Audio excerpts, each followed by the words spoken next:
Good afternoon, everybody. Welcome so much to this afternoon's panel. My name is Rashid Zia. I'm a faculty member in engineering and physics at Brown. It's also my pleasure to serve as dean of the college. One of the other aspects of my background is that I also was a Brown University student. I graduated in 2001, which probably sounds like a long time ago before the students were born, but perhaps is a little bit closer to some of the parents in the audience and family members.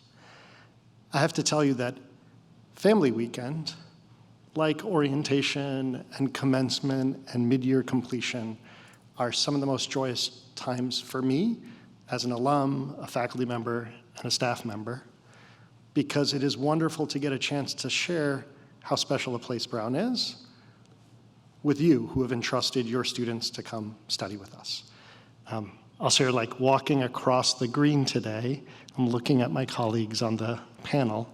I imagine that you all smiled all day long, seeing loved ones here celebrating our students together. And I wanted to say that I'm smiling very large right now because it's really wonderful to see you all who have decided to show up early for what might be the most academic of settings. We're in one of our classrooms here with a panel of experts who are here, but I hope that you're gonna get a sense of the joy that comes from being connected to a space of shared learning. This weekend, you're gonna get to see a lot of aspects of the Brown experience. Hopefully you'll get to see what it might look like inside a classroom like this and how your students are also learning well beyond the classroom while here. And with our expert panel from the Division of Campus Life in the college, I hope that you'll get a glimpse into the set of supports that we help to shape and provide for your students. But most importantly, I hope that you might get to access a little bit of the open curriculum that has perhaps helped to excite your students, to get a sense of what it's like to be part of our learning community by going to panels either with your students or by yourselves throughout this weekend. My job, though, really is to help introduce one of my colleagues who is an expert in helping to support your students.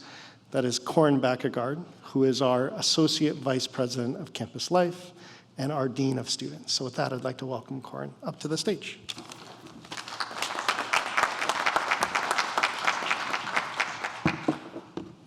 Thank you, Dean Zia. I also extend my welcome to our family members and parents who are present with us here in the auditorium here on campus and who are joining us remotely via our live stream from around the world. I think this has been one of the benefits that we've have tried to take from our time during COVID operations to be able to have a little bit more participation remotely, and we're glad to be able to extend that. The title of our session this afternoon is Educating Your Student at Brown, Life and Learning Inside and Outside the Classroom. And our goal is to be able to share information about opportunities for your student to expand and to deepen their experience and engagement at Brown. We hope that you'll find this panel to be a helpful complement to the other panels, presentations, and webinars that are provided through our Parent and Family webinar series. So I am very pleased to be joined this afternoon on stage with staff from several units in the Division of Campus Life and in the college. And we always want to be sure to note that we really just represent a very small fraction, very few of the many professional staff and offices that are dedicated to your students' success. We just get to be the ones to spend some time with you this afternoon. So I will introduce our panelists and then begin by asking each one an opening question, and then we'll have an opportunity to turn to questions that you have for us. And in just a moment, we will display a QR code on the slide behind us, and you can use that QR code to display questions that I will be able to access. I will note, if you have questions that are very specific for your individual student's circumstances, please feel free to approach us after the panel so that we can help answer or problem solve for you, or at any time you can contact us at family@brown.edu. So I have the pleasure to introduce here on stage with me from I guess this is from my right to left. Brenda Ice, who's our Senior Associate Dean and Senior Director of Residential Life. Adam Pallant, who is Clinical Director of Health Services. Caitlin O'Neill, Director of the LGBTQ Center. Aixa Kidd, the Deputy Director of the Brown Center for Career Exploration. Tim Shiner, Senior Associate Dean for Advising, and Peggy Chang, Associate Dean of the College for Curricular Engagement.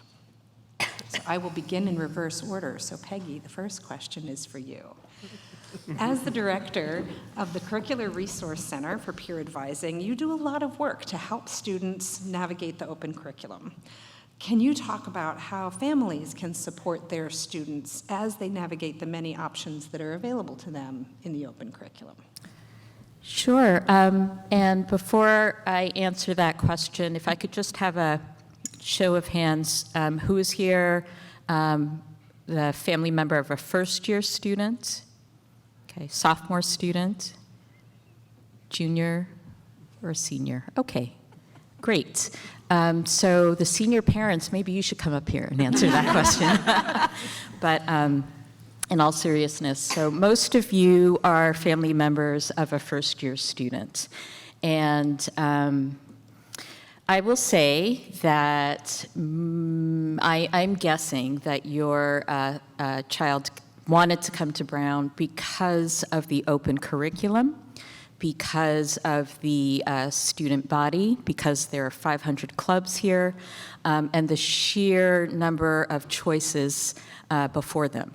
Yet, as a first-year advisor and as the director of an academic peer-to-peer advising center and as one of the associate deans in the college, I can say that that amount of choice certainly is both exhilarating and overwhelming at the same time. So what I like to tell both students and family members when I meet them is Brown is spilling over with advisors, with programs, with ways to engage, with ways to have a conversation. But other than the residential peer leaders, they won't come knocking at your child's door. So the biggest advice I have for you to convey to your child is to knock on our door. We have so many people here that are willing to have a conversation about how to make those choices. I think a lot of students here feel that, well, quick anecdote to illustrate my point.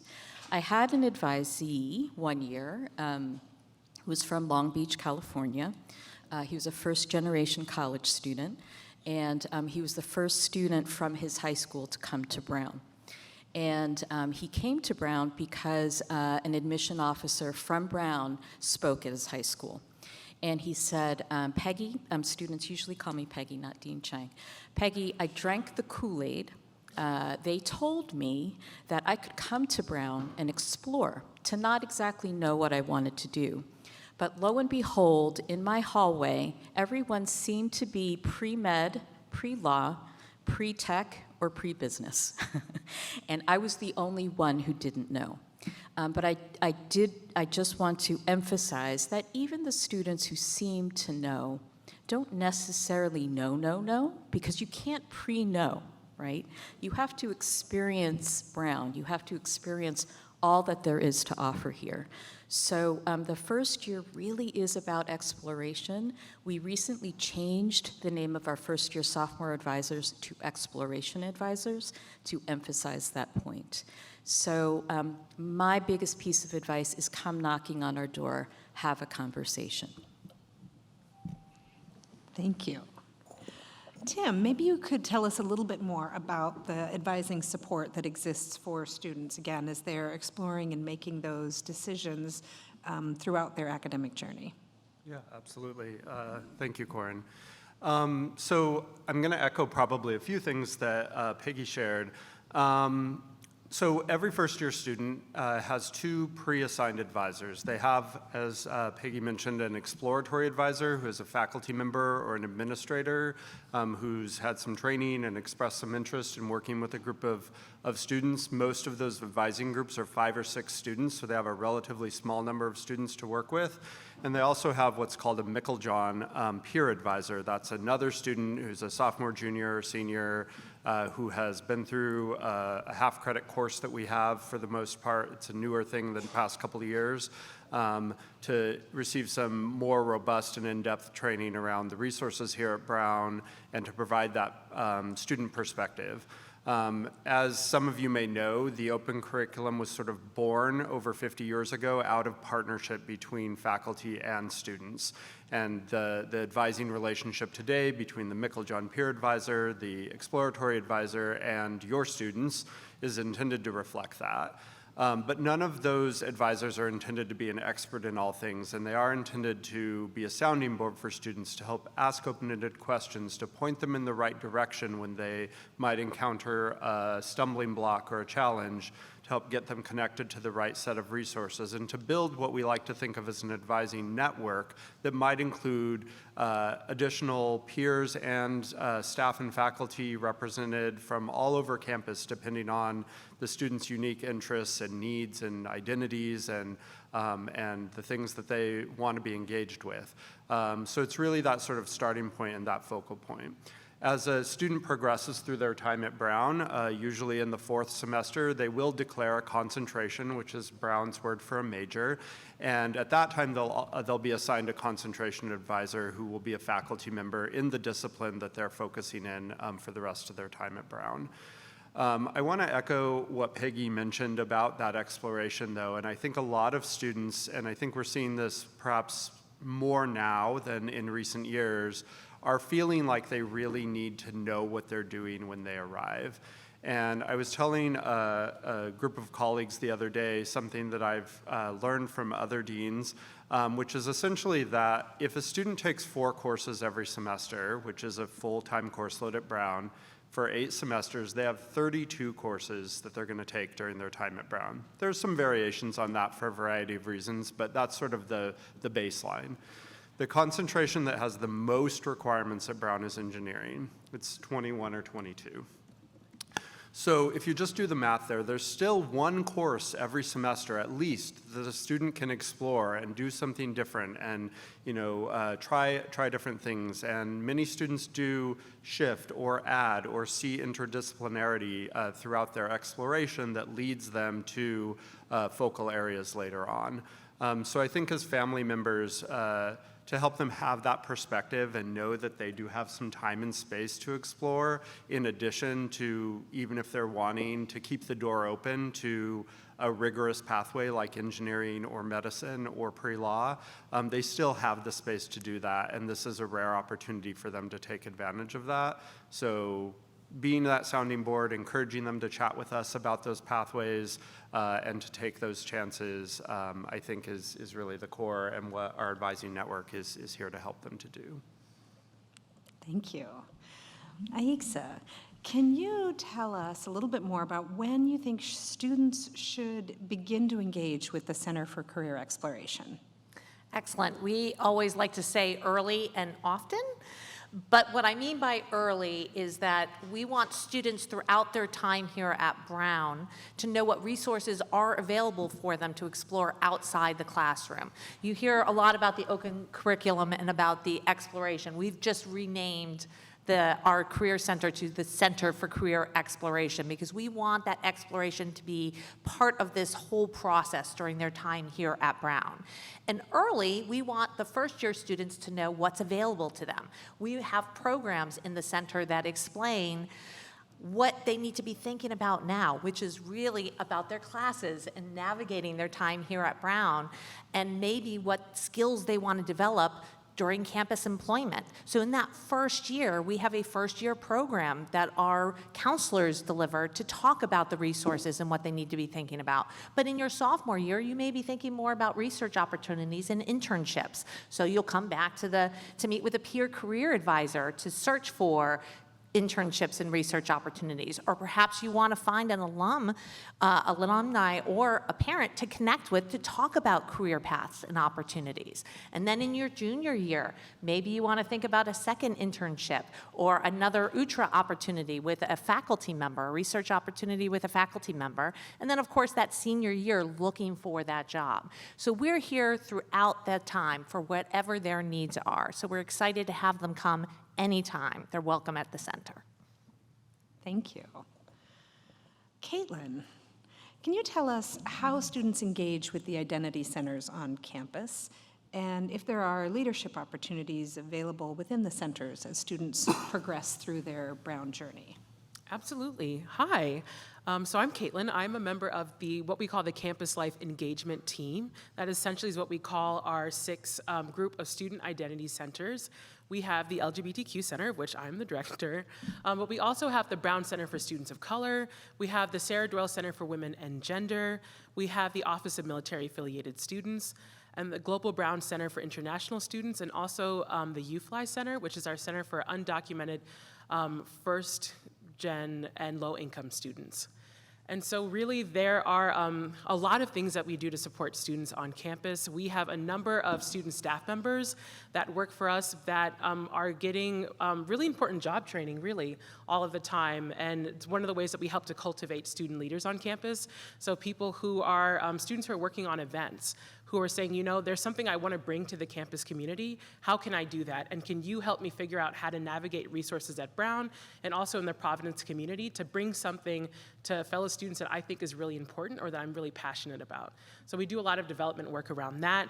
We have students who are graphic designers who work for us, who help do publicity across campus and social media work, who have gone on to do internships, actually, where they do that work directly I've had students who've done that with the government, a student who did that with JP Morgan recently and made a lot of money doing that and was able to actually bring skills that they learned there back to us and working with us again. We also have other opportunities, a group of programs that we call our peer counselors. Peer counselors, there's 3 different kinds. There are the gender and sexuality peer counselors, there are the UFly peer counselors, and there's also the MPCs, and they're students who are associated with the BCSC, Brown Center for Students of Color. And it's an opportunity for those students to get a lot of training and do a lot of cohort work together. So we train them on various resources that are available on campus, how to connect students to resources in times of crisis or just in times of difficulty, actually providing peer-to-peer support around better navigating the many different resources we have, specifically in campus life. So we also have coordinators who have the opportunity to manage and supervise and work with other students as well. And what we have seen is that, one, it's really great being able to have the students get to know each other and go through those trainings together, and they do office hours. They do pickup programs that happen weekly. So we have students who are hosting queer watch parties. We have students who are doing campaign and voting letter writing because that's something that they're passionate about. And they just happen in our centers. Each of us have a different space on campus, which is fantastic, and we're really fortunate to have that. Not all universities actually have individual and individuated spaces for different identity centers, but it's a wonderful way to just have students come in to find somebody. As your students are going around trying to make connections with students, you can let them know about the peer counselor programs at our different centers and let them know that they can join our newsletters, they can connect to our Instagrams. There's always something going on. I actually, on my way here today, came from what was a gory Halloween makeup workshop that was happening in our center. That was happening from like 3 to 5, and students were there. We had graduate students, we had undergraduate students. They were all engaged and totally had makeup all over themselves. And I don't have the range, but I'm glad that they enjoyed it and had a good time. So there's just really no shortage of things to do, and also with other students who now have become more experienced, who are there and ready and willing to connect with them and help your first-year student feel more comfortable on campus. Thank you. The Halloween makeup, that was bonus material, so thank you. Adam, can you talk about some of the most common issues that you are seeing in health services right now, and if you have any advice for parents and families for how they can support their students' well-being? Sure. I think midterm season is one of our busiest seasons. You can track midterm and finals in nice graphs and curves. What we're seeing most commonly are students coming in with a variety of what a physician would call somatic complaints, which are most likely due to where they are mostly in their head rather in their organic chemistry. So the most common things that we're seeing come in now are things like headache, fatigue, insomnia, chest pain, shortness of breath, right, which can be frightening. I'll share with you, we've had one asthma attack in the past 3 weeks, and almost everybody else who's come in have been super wonderful, kind people who feel blessed to be at Brown and who feel a little overwhelmed at the moment. And so the reason I bring that up is to be thoughtful and wary about the interaction between one's state of mind and one's physical being. They are one, and they move together. The treatment isn't always necessarily mechanical, fancy testing or referral to specialists, although if that's needed, we'll do that. And all sorts of ways of saying, I still see you, we still care about you, you're still whole, and this is a hard moment, is something that is equally important for each of us to do in the healing of people who may be struggling and may have a little bit of a hard time wrapping their head around it. Thank you. Brenda, since many of the parents and families who are here with us this afternoon indicated that they have first-year students, I'm going to combine together what I was thinking about and also one of the questions that has come in through the QR code. Can you talk about how residential life manages that transition from the end of orientation into that residential experience in the first year, and particularly the role that community coordinators and professional staff are playing in helping to build connections and to foster social relationships and friendships? Sure. So our orientation program is in partnership and collaboration with a number of campus partners, but specifically with the college, and then within campus life, and particularly in our Office of Residential Life. And we have three main components that we talk about in orientation. Because Res Life, or orientation, is embedded in Res Life, we're able to continue those same themes and threads into the work and the programming and support that's offered to the first-year students who are living with us residentially. And so the academic preparedness doesn't end just because orientation has ended. Campus resources and information being shared and building community and finding your people and your connection doesn't end on the first day of class. We then weave that into the first year experience by training our community coordinators, our area coordinators who are full-time live-in practitioners who have master's degrees, who've studied student development and know what it means in those first 6 critical weeks for our students. And so that's where we think is the sweet spot. It doesn't mean we stop after those 6 weeks, but during that period is where we are intentional with our outreach. Now, that doesn't mean we're doing a program a day, because it's already overwhelming to start classes and join college for the first time. And so this notion that we have all of these community coordinators out there doing these levels of programs and events to bring people together, there are going to be some of those that will do that, but we've trained our community coordinators to think more broadly about what it means to program. And so it doesn't always show up with popcorn, pizza, and an activity. You know, ice cream and bubblegum is great, but what if it was just me as your community coordinator sitting in the lounge and I have an open office hour? That's how we build community. We ask our community coordinators to walk the halls, not to look for violations or check doors or things of that nature, but it's really just to say, I'm present, and as I'm walking through the halls, I see that you're walking through the halls or that your door happens to be open. That's another way to build community and connection. And then the other one we call our bear talks. And so this is really where we're asking each of the community coordinators to do some level of outreach with every individual resident. It's not a checkbox of go through the roster and I met with all the people on this floor, but it really is to find just a few moments where you're having a conversation that's intentional. And it's more than what's your name, what's your major, where you're from. We ask them to do that as another way for our CCs to then catalog the conversation conversation I had with this student down the hall and the student I had downstairs, now I can connect them and they become that kind of community and kind of create those organic opportunities. We continue that throughout the year. It doesn't just stop after the 6 weeks, as I said. When the 6 weeks have ended as that critical piece for us, that is when you tend to see more types of the combined programs. Let's bring people together, either that the CC has thought on their own, or there is a topic or trend happening in the community that's important to the residents because they were doing the listening, that now we can talk about what's on their mind or what's front of mind for the rest of the campus community. Thank you. All right, I'm going to start turning to some of our questions in the QR code, and please keep submitting them as we go. I think, Tim, this next question will be for you. Can you talk a little bit more about the student who is the peer advisor? And we also have a request for the spelling. So this is a little bit of a test for Tim.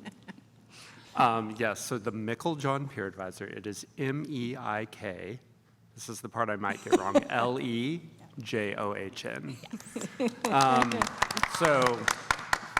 Named after a beloved former faculty member at Brown, who was really committed to student engagement and the overall educational experience. We have, I think, 350-ish Meiklejohns this year. So there's one for every advising group of 5 or 6 students.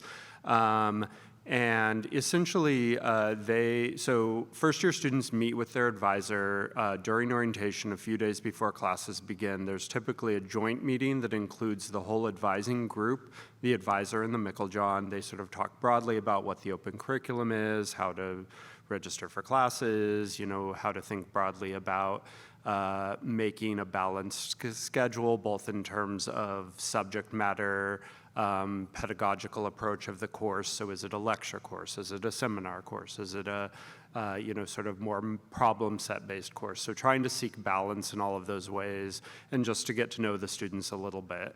Then that same day, they have individual meetings with each student, the Meiklejohn and the exploratory advisor, so like a 3-person meeting. And then the student does their initial registration that evening.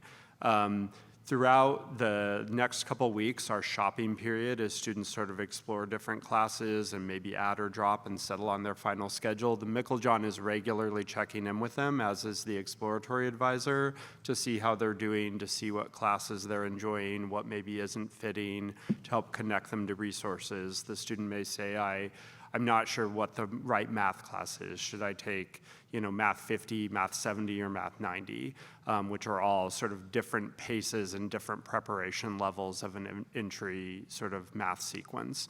So the Meiklejohn might say, well, I have a friend who took 50 and I took 70 last year. Like, let me put you in touch with them and you can hear a little bit about both. Or, here are some tutoring resources for that course. So maybe if you're feeling on the cusp, you might want to take the higher level course and get connected to tutoring. So the Meiklejohn's sort of giving them that student perspective. And then the Meiklejohn sticks with the group throughout the entire first year. So is checking in with them, every week or two. We'll meet again during the pre-registration for spring with the exploratory advisor, the Meiklejohn, and the student. So there's another touch point. And they're just sort of a student who wants to contribute to the success of other students, who goes through some training to learn about resources and advising approaches, and then is providing that student perspective throughout the student's first year. Thank you. Good job with the spelling, too. Brenda, can you talk a little bit about the housing selection process, what will happen when that unfolds, and specifically, are juniors and seniors given priority in the housing selection process? Sure. So I will speak in reverse in how the order goes, since many of you have first-year students. As they came in, we placed them into their housing assignment based off an application and their preferences and information that they shared. Moving forward, they will now have agency and ownership to select who they want to live with and, more importantly, where. The where, however, is based off of your question around the priority, is that we do then tier that selection process, giving first priority to our seniors or our rising seniors, then to juniors, and then to sophomores, which would be this kind of incoming class. So while they entered in as a first year, in a week, I will refer to them as rising sophomores, and we will start that selection process. We work really hard to be transparent in that communication, which is why we're starting much earlier. We will communicate in October, though our sophomores likely won't select until the spring term. But it's more important that we get in their head the notion of start thinking about who you might want to live with, and think about how the current environment might be working for you with your rooming situation. And while we might have placed you, think about how you answered those questions. Do you think those types of preferences and the way you sleep and the condition and state of your room, is that going to continue on in your sophomore year? Our community coordinators and other staff members will then start to build in programs, not to talk about selection, but to talk about community engagement that makes it easier once selection happens to know who and where I might want to find community and kind of take up space. We have shifted a bit of our selection process such that our seniors will select first in the fall. And once we know then the number of seniors who choose to live with us, though they are no longer required under our residency agreement, then we have the capacity to say, here's what is available for the remaining student population, and we can begin to then tailor those conversations to the rising juniors and sophomores if they're interested in our specialized community, our Greek and program and theme housing, if there's a more special targeted interest of either single-sex or quiet housing, or even our sub-free communities. And then the remaining stock of our inventory is just general student housing. Our sophomores tend to be at the end of that selection period, and so they'll find themselves living in similar type rooms that they did in their first year, but they will not live in the same first-year communities. Thank you. This question is for my colleagues in the college. It's about registering for courses and how sometimes it may seem students may find a difficult time enrolling in some courses, even though that may be a likely future concentration. So if you could talk a little bit about how students can find classes that are open and available to them, and how they can navigate if a class that they were hoping to join isn't available for registration.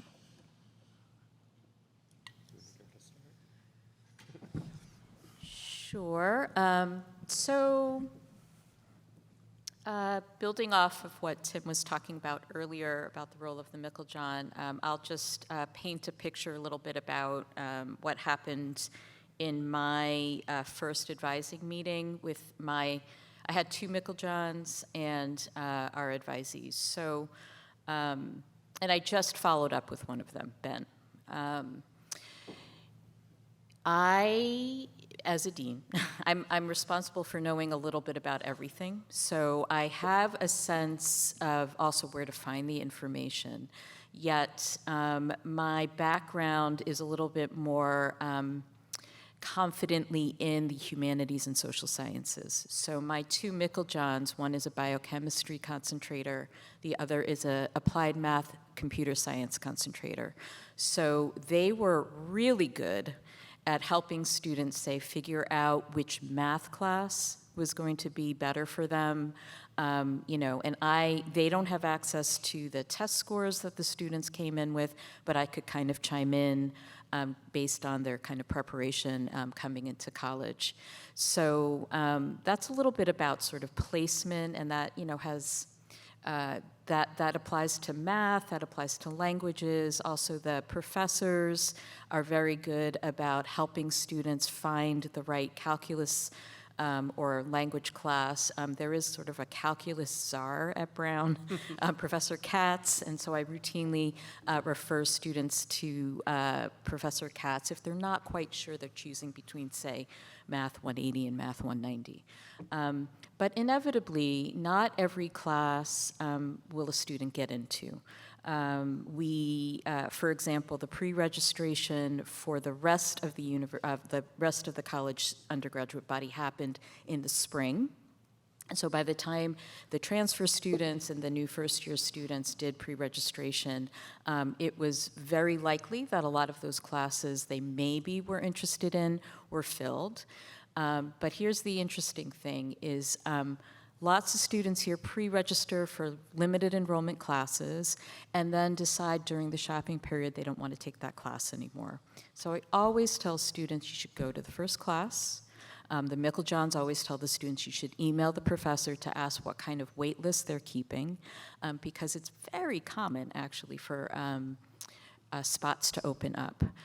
The other thing, though, I'll say is there are some really exciting classes that a first-year or sophomore may want to take, but the professor's very firm about they need to be a junior or a senior. But at least they can put their name out there, say, I am really interested in this class. I've known sophomores to get into classes that are really more for juniors and seniors. Yeah, I would just add, in addition to all of that advice, which I also give to students, most of the concentrations,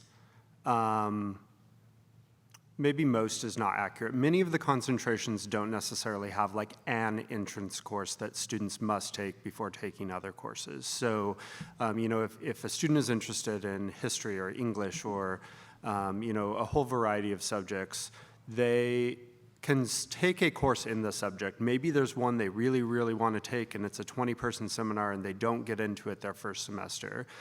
Make a note of it and try again in a future semester. But that doesn't mean they can't take a history course.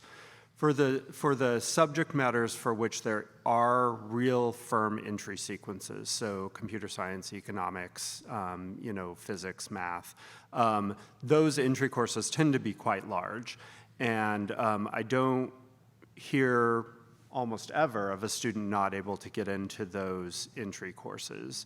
So I think there's maybe a little bit of unpacking to do between, like, I really want to take this course that seems to be the most exciting course for me in a subject matter that I am interested in, and I can't get into this semester, and that may be a try, go to class, maybe someone will drop, but if not, look at it for a future semester versus an actual entry sequence course.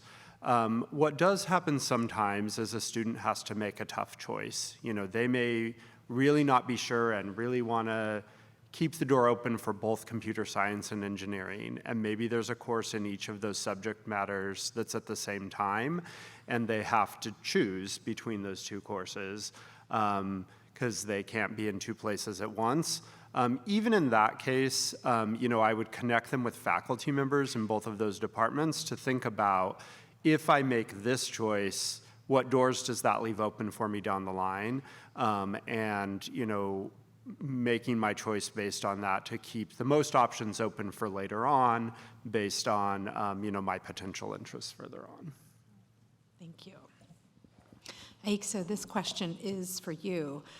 Can you talk about how Brown supports students as they begin to navigate potential career opportunities to help encourage and provide reassurance that they will have opportunities for continued success after Brown? That's a great question. Thank you.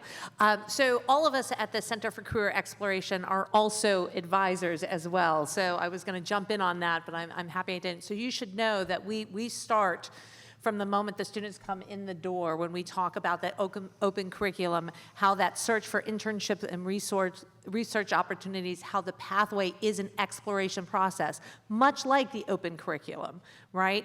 We make sure they have the resources necessary so they can explore any pathway they're looking at now. And I've got news. We start from the beginning when we talk about concentrations. As they're making their decision, there's no one concentration that leads to one job, right? It is a pathway open. Any concentration here opens up many pathways into the real world, and we assure them of that it's about the skills you develop, the analytical skills, public speaking skills, the research skills that can translate into many different opportunities. So we ensure that students are thinking about concentrations they're the most interested in and how they can translate that into a career after Brown. But we do it in a step-by-step process, right? It depends on what the student needs at the time. We encourage exploration. We're going to support you in finding internship opportunities and research opportunities, both on campus and off campus. We offered over 1,000 internship and research awards last year to students finding summer opportunities. So we make sure that students have access, no matter their financial circumstances, to these opportunities so they can make informed decisions when they come back on campus on the direction they want to go. So it's a process, and it's an individual process for each student. One piece of advice I have for parents whenever I speak to parents throughout the weekend is to remember, students here feel the pressure from their colleagues. Every industry does their recruiting process a different way and at different times. It is an individual journey. It's okay for a student not to have an internship or research opportunity in their first year. They have their second and third and even their senior year to explore. So we meet with the students where they're at, and that can be at any time and for different reasons. Thank you. Adam, can you talk about, and there might be an opportunity to loop in some other colleagues on the panel as well, but the starting question is, does the Health and Wellness Center do general outreach to students who wouldn't otherwise reach out for help and assistance if they feel overwhelmed and anxious? Maybe. You want more, huh? Yeah, there's a whole division within health and wellness that is focused on community health and well-being and outreach.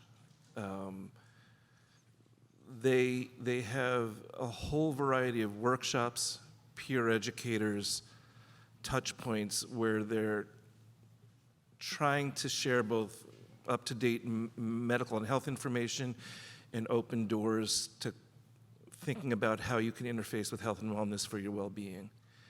I'm going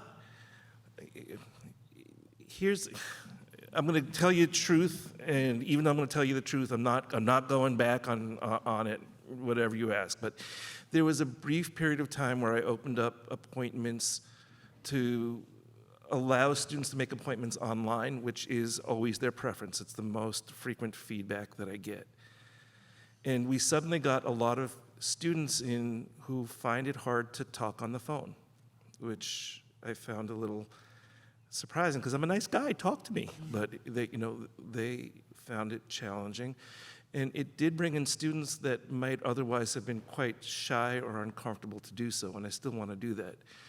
You want to know why I'm so defensive about it. When we opened up the door for people making appointments, what happened is that it didn't allow us any control over what we would call triage. And appointments, we would walk in the front door, were completely full.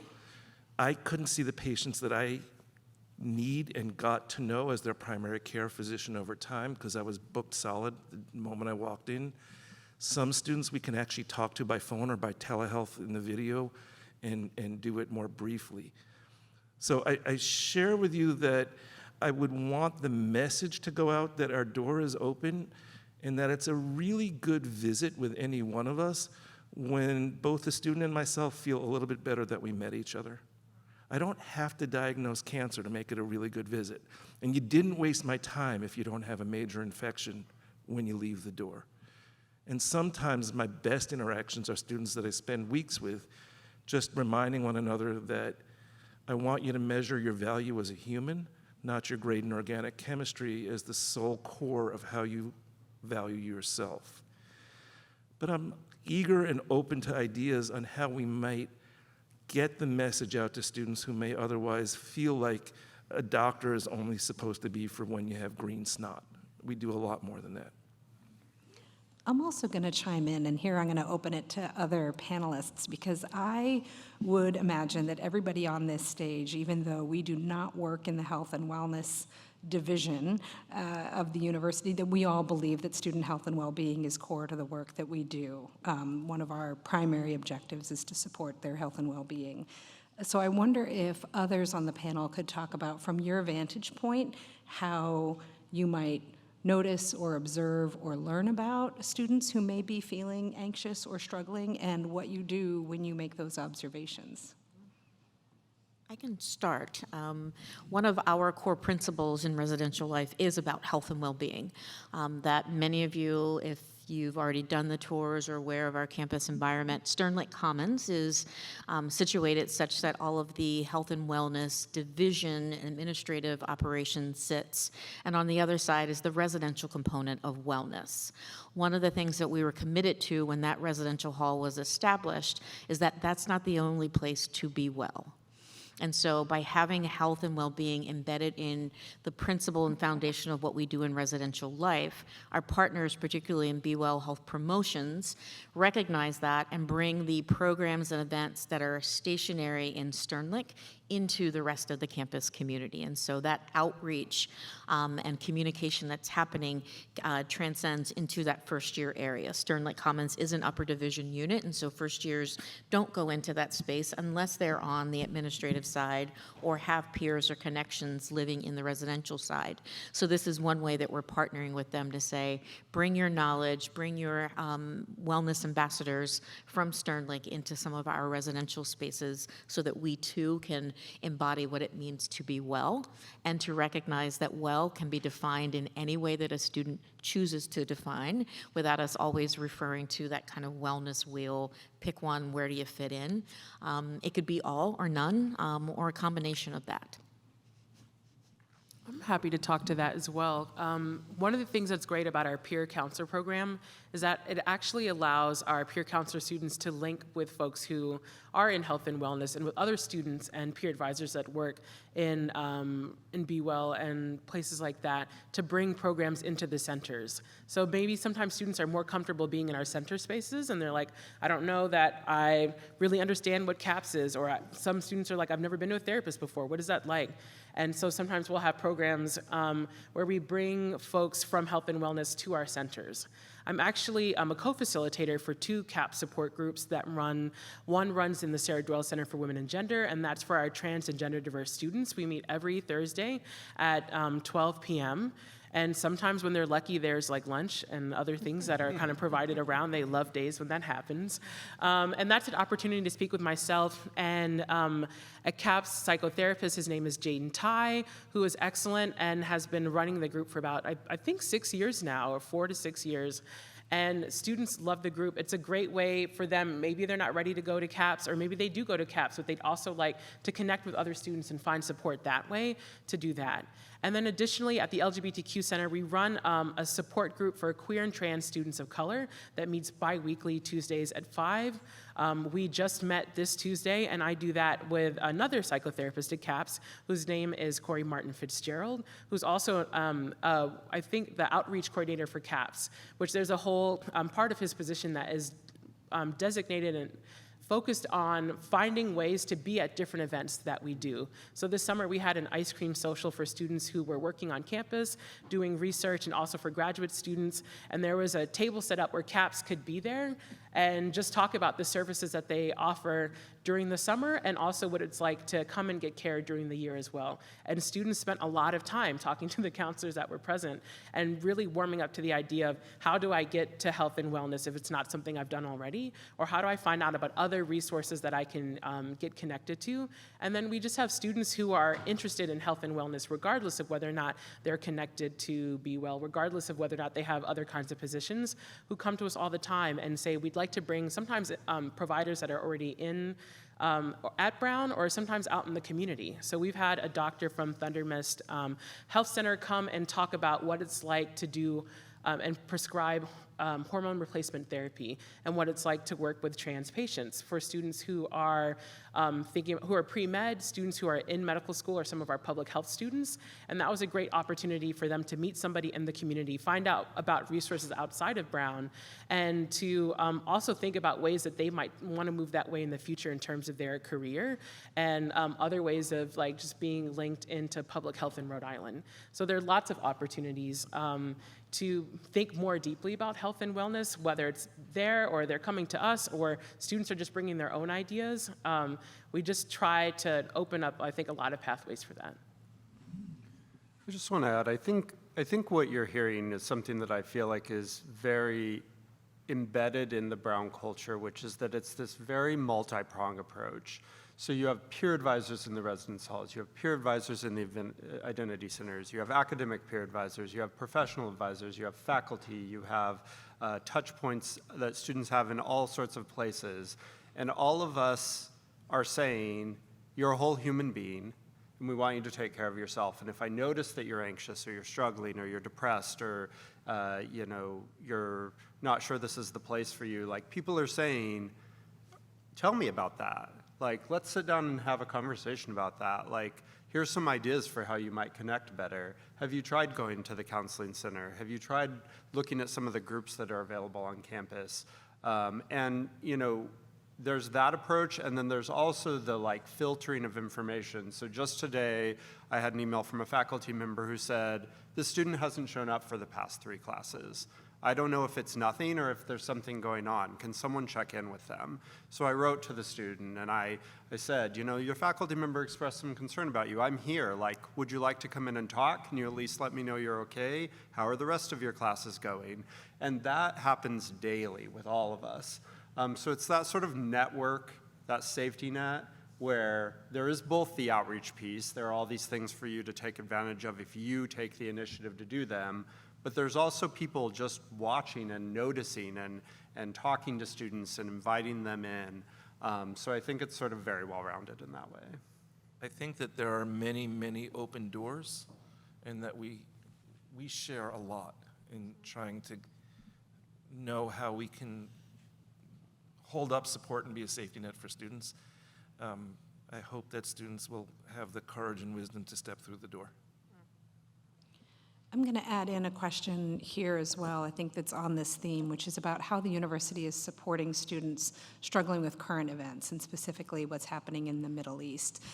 So I'll just say a few things on that point, that when we have really significant events that may happen internationally or may happen domestically, and we know that there is impact on students. Sometimes that is for students individually who have a connection to those events or to something, a disaster that has happened overseas or domestically.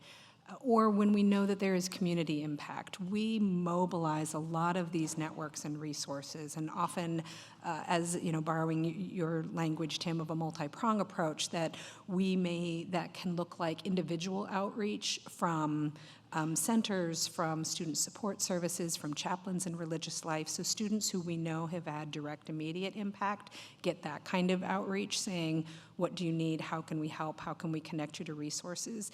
And we're also watching that map of what the community impact is and finding gathering points for students to come together, to be in community with one another.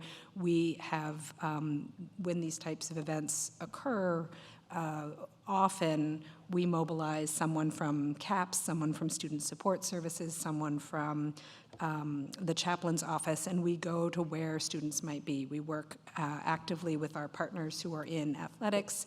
We do the same with the graduate school. We really go across campus where we need to be to find what students need. And we know that this is an ongoing and evolving support need. So it's not something that is typically resolved overnight or with one interaction, but we monitor how that unfolds and what our student needs look like and how they may change over time. So I appreciate the question that's specifically about the events that are unfolding right now, and to know that that's a very active and iterative support process for us with students right now.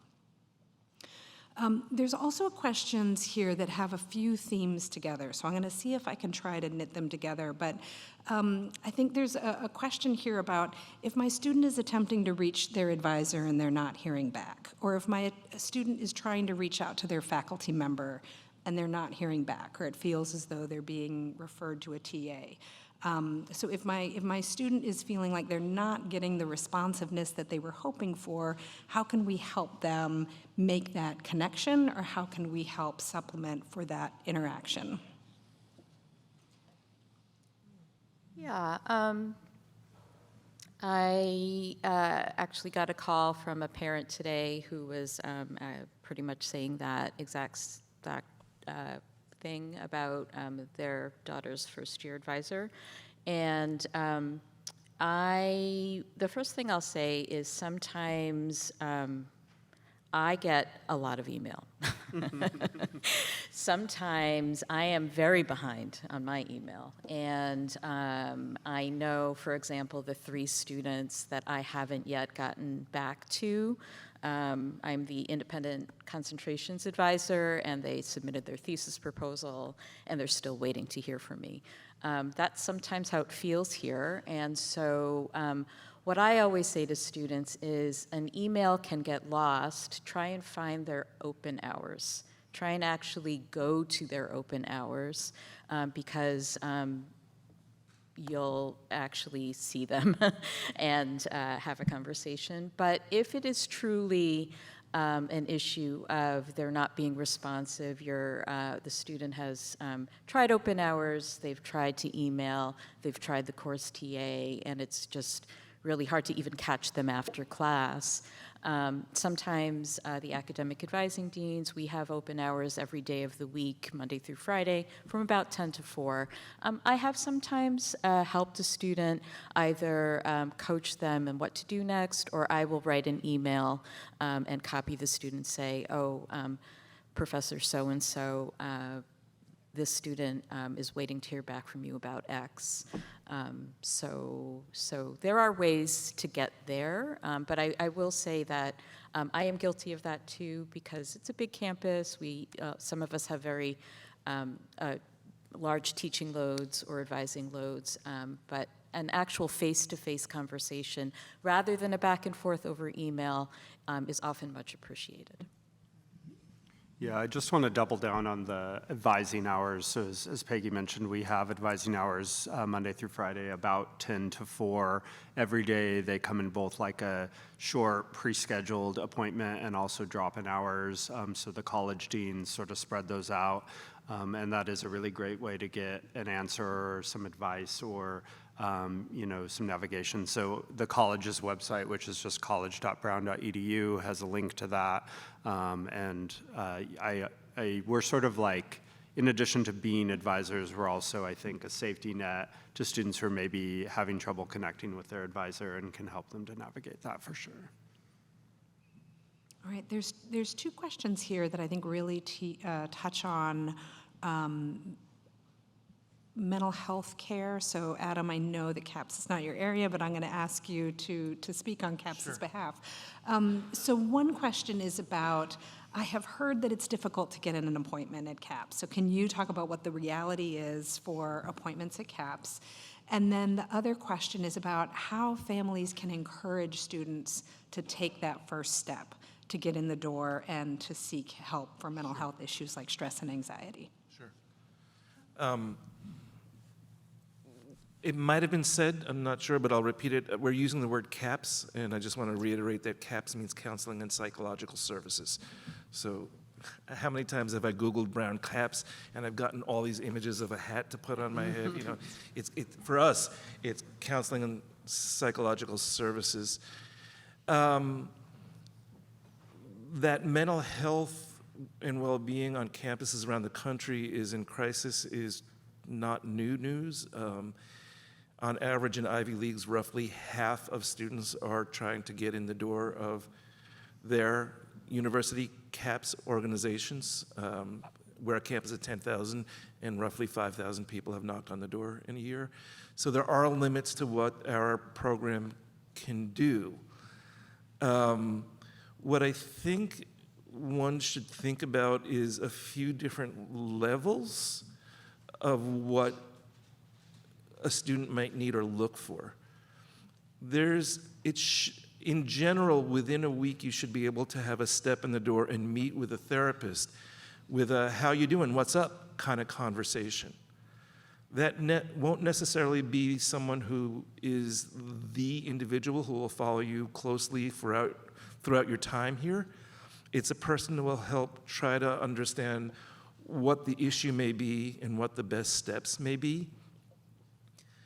The options from that step go on to whether or not determining if the person is best served by the kind of treatment that goes on here on campus. And I'm happy to talk in a little bit greater length what the focus of treatment is on campus and what the limits of that are. For people who probably need more intense treatment, we have dozens of therapists that we work with all within walking distance of campus. They tend to be able to do much more intensive and frequent work than our group can for the 10,000 students knocking at the door. And then there's the urgent and emergent care, the student that we're really worried about and can't sleep because we're concerned that they may not either take care of themselves or harm themselves.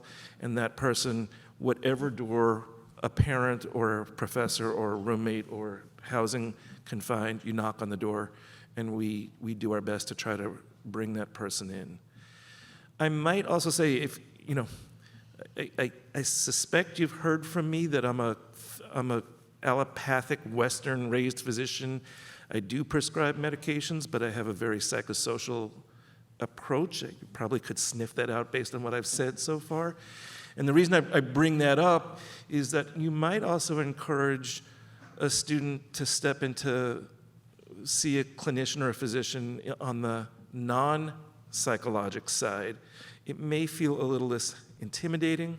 It may feel a little bit less like they're going to go deep and pull my brain apart in some fashion.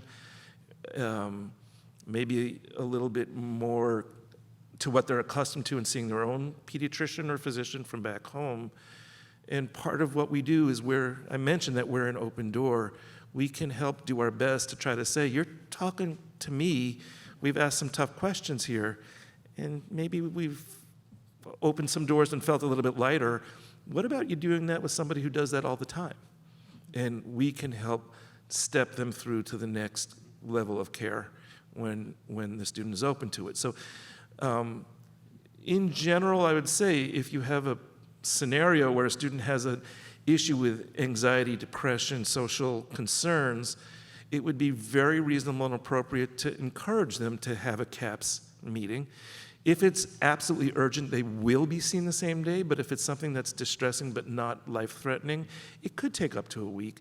But if there's that, I don't know, they're gonna, what are they gonna, you can also have them come and meet with a guy like me and share, you just did some therapeutic work with me. How was that? You still breathing? And we can say, it's not that bad. Let's help you feel your best. And can I put you on the spot too, Adam, to just say, make a very brief plug perhaps for Timely Care? So Timely Care is something that is a week old. It is a program that's new to us, but it's a nationally based group of therapists who have a specialty in the care of adolescents and young adults who do their work based on a telehealth module. So they care for students through Zoom. One of the great challenges we have is that there's a lot of barrier to therapists working across state lines. And so there are many a student who have been in therapy in Utah and California, and their therapist won't continue to treat them here. This group has 300 therapists that are licensed in every state in the country, and they can and will do weekly therapy with students who have comfort and who can make the connection with the right caring person based on the ability to do therapy using a Zoom-based platform. And that's available to all Brown students at all times. Thank you. I see that we are at the end of our scheduled time together. I know there were questions submitted that we didn't get a chance to get to, so I will ask, first of all, thank panelists for coming and being here this afternoon. And then for anyone who's able to stay a little bit longer, if there are any parents or families who'd like to come and approach us afterwards, we can continue our conversation. But thank you all for being here. We're so glad you're able to join us for Family Weekend. And we invite you to return at 6:30 this evening here in the auditorium. We'll have President Paxson's welcome and a lively discussion, and that event will also be live streamed for those of us who are joining us remotely. But thank you very much, and we're glad that you're here with us this weekend.